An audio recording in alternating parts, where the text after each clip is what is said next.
Sultan jamoasini ko'pchilik boshqa viloyatlarda da bo'lar ekan. Yo'q, Vays Sultan jamoasi Xorazm viloyatida o'z ijodini olib boradi. Çok kadar ilgisizler, Hudoya Hudoyimda. Gelinim, Hudoya zinetli, meksin sever, dili yumuşak, kız bolsun Hudoyim, aileperver bolsun, şu aileye hizmet kılsın, kutluk adam bolsun.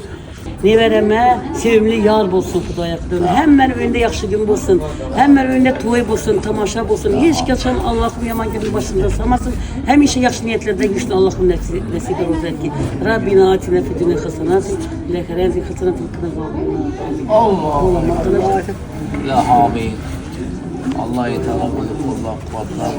Bahtı, saadet ömür geçirsin. Esmetsin şu yaratılan gelinimizle. Sizlere ak yol gelinimizle ama insanlara sağlık, selamet, şöyle düşünüp alış nasip etsin.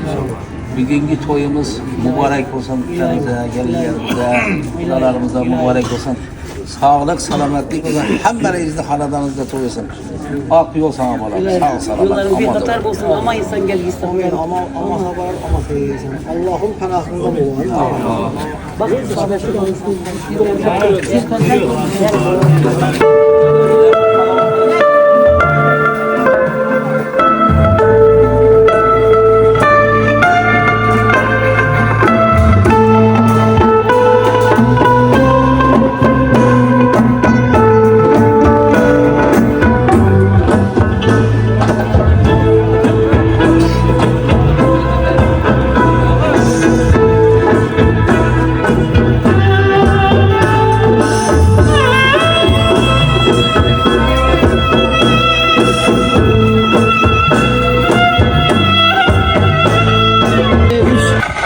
Assalomu alaykum aziz do'stlar. Vays Sultan jamoasi bilan yaxshi kunda xizmatdamiz. Vays Sultan jamoasini ko'pchilik boshqa viloyatlarda da bo'lar ekan. Yo'q, Vays Sultan jamoasi va albatta o'z xonadonlaridagi chiroyli kunlarda, fayzli kunlarda o'zlarini xizmatlari bilan mehmonimiz bo'ladilar.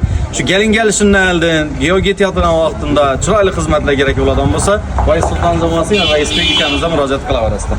Chalinglar.